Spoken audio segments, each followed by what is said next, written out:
Bonjour à tous, content de vous retrouver aujourd'hui. On se fait une petite vidéo sur les avantages d'une serre au potager et c'est particulièrement vrai cette année avec une météo qui n'est pas forcément à la fête, beaucoup de pluie. Et je voulais vous montrer ce que la serre nous permet d'avoir malgré une météo qui est très pluvieuse, sachant que j'habite en Bretagne dans le Finistère et vous pouvez voir que malgré tout, on a des super plants de tomates. Alors petit rappel, les plants de tomates ont été plantés entre la mi-avril et la mi-mai. Là actuellement on est mi-juillet et donc voilà la hauteur à peu près qui sont arrivés. Alors la serre, pour vous donner une petite idée, elle fait 2,45 m en hauteur. Donc on a déjà des plants qui sont arrivés tout en haut. Ici on a une chayotte qui se développe super bien et d'ailleurs que je fais sortir du coup pour éviter qu'elle prenne trop de place dans la serre. Et ce qui est important aussi, donc, pour avoir une bonne pollinisation dans la serre, attirer tous les pollinisateurs, je suis venu ajouter des fleurs en fait. Alors là on va avoir des tournesols à l'entrée, ça c'est des tournesols rouges, mais je vais aussi avoir des œillets. Là-bas je vous montrerai après, mais on les voit peut-être au fond là, qui sont un petit peu violets, c'est des pois de senteur. Voilà, il y a un petit peu des œillets un petit peu partout et ça permet d'attirer les pollinisateurs. Et de l'autre côté de la serre, j'ai un plant de lavande et un plant de bourrage qui sont à l'entrée. Donc voilà, ce qui permet d'avoir une bonne pollinisation. Et vous allez voir, voilà, les grappes de tomates, elles sont quasiment toutes pollinisées. Donc en fait, la serre, elle permet d'avoir un climat où il n'y a pas de pluie. Par contre, ce qui est très important, si on veut pas avoir de maladie en serre, c'est qu'il faut toujours qu'elle soit bien ventilée. Parce qu'en fait, le mildiou va arriver si jamais il y a trop de condensation, s'il y a trop d'humidité. Et l'idéal, c'est d'avoir une bonne ventilation. Donc, si jamais vous achetez une serre, ce que je vous conseille toujours, c'est au moins d'acheter avec deux portes. Parce que parfois, elles sont vendues avec une seule porte. Avec une seule porte, ça ventile moins. Avec deux portes, on va avoir un courant d'air naturel qui va se créer. Et ce qui fait que ça va toujours ventiler la serre.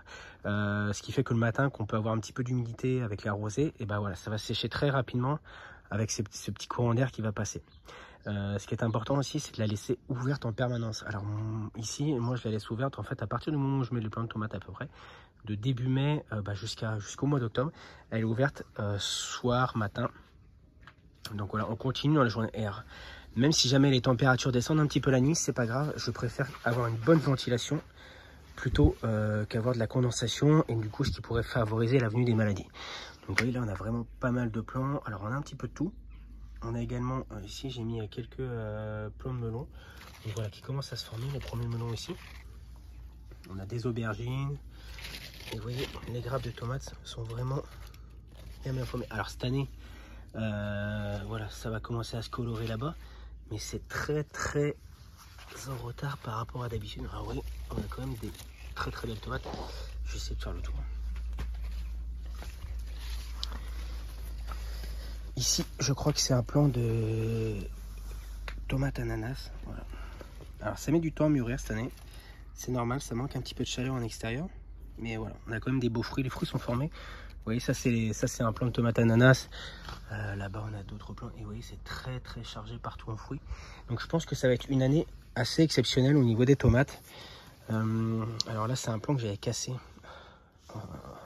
au niveau de la tête. Du coup, voilà. Là, j'essaye de faire repartir un gourmand, mais c'est mal barré. Ça, c'est la variété tomate Wolverine. Elles sont super sympas. Et donc ici, que je tuteur dans la serre également. On va avoir, là c'est du concombre, donc je tuteur sur une seule tige. Oui, bon, c'est assez productif, hein. Ça fonctionne plutôt très bien. On en récolte assez régulièrement, donc avec deux plants c'est déjà une belle récolte. Donc voilà, et au niveau des variétés de tomates, alors j'aime bien avoir un petit peu de tout. Là on va retrouver de la... Ici ça c'est de la couille de taureau, là on a de la Lady Rose.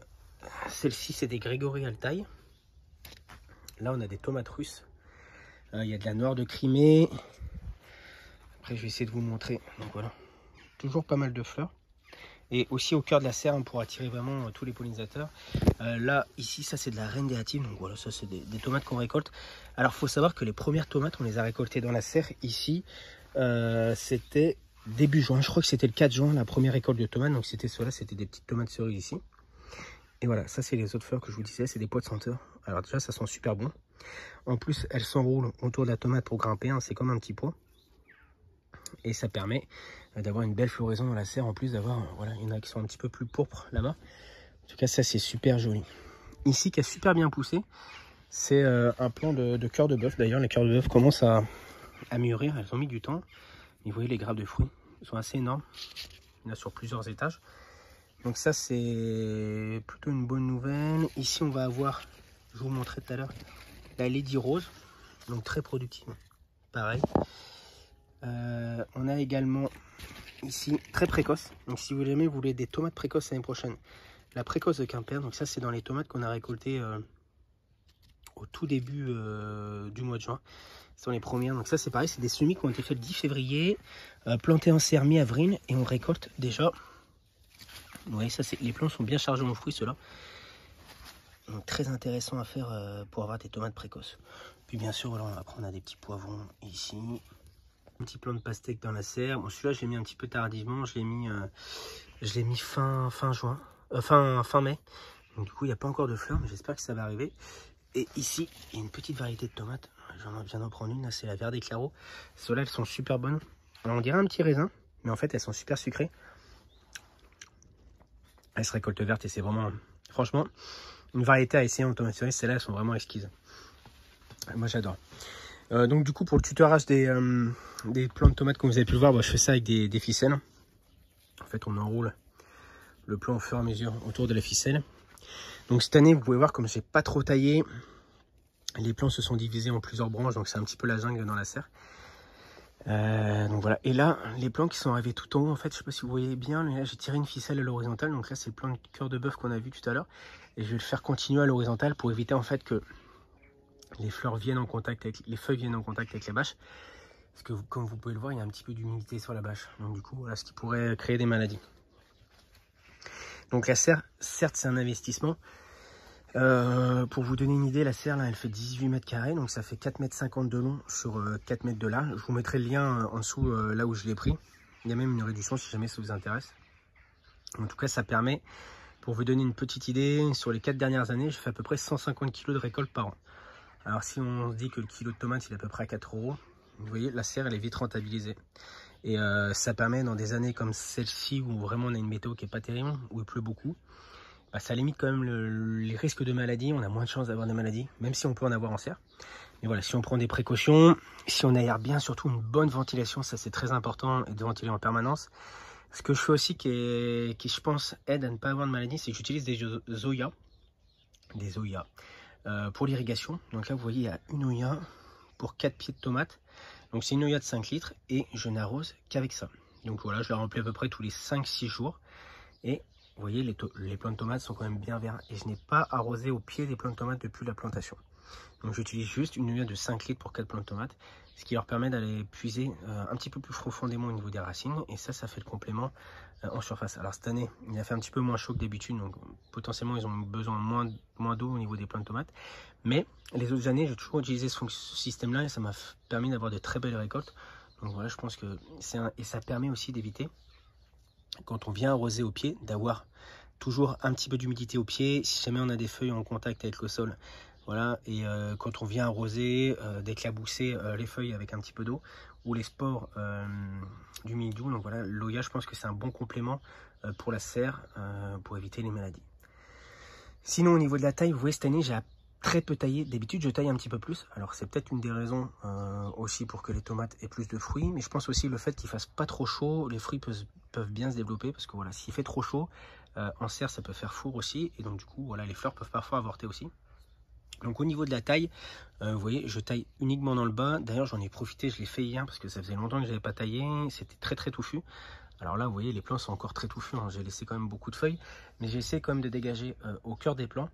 Et aussi, surtout dans le bas des plants, où ça commençait à revenir toucher le sol. Donc vous voyez, je dégage à peu près sur 40-50 cm dans le bas des plants. Et surtout un petit peu au milieu, pour éviter que ça soit trop la jungle au milieu. Donc voilà, la serre, c'est quand même un vrai avantage, surtout chez moi en Bretagne, pour avoir des plants de tomates. Alors il y en a quelques-uns en extérieur aussi qui sont là-bas. Mais voilà, les fruits vont arriver beaucoup plus tardivement. On aura des fruits seulement au mois d'août. Alors que dans la serre, on a récolté les premières tomates cerises début juin. Et là, on commence à récolter les grosses tomates, enfin les moyennes, les reines déhatives que je vous ai montré tout à l'heure. Celles-là depuis début juillet. Et les grosses tomates comme la cœur de bœuf vont arriver là vers le 20 juillet. Alors certes, c'est à peu près 15 jours, 3 semaines plus tard que d'habitude. Mais bon, cette année, c'est un peu une météo exceptionnelle. Donc du coup, on fait un petit peu avec. En tout cas, la serre, c'est pratique pour les tomates, pour les poivrons. D'ailleurs, je vous ai pas montré. Ici, on a les aubergines, les poivrons, le basilic. C'est pratique pour ça, mais aussi pour d'autres cultures. Par exemple, en février, on fait des pommes de terre précoces dans la serre. En hiver, on fait de la laitue. On peut faire des carottes, on peut faire des épinards. L'idée, c'est vraiment de l'utiliser au maximum pour le rentabiliser. Et ça nous permet d'avoir des légumes toute l'année. En tout cas, voilà, n'hésitez pas si vous avez quelques questions.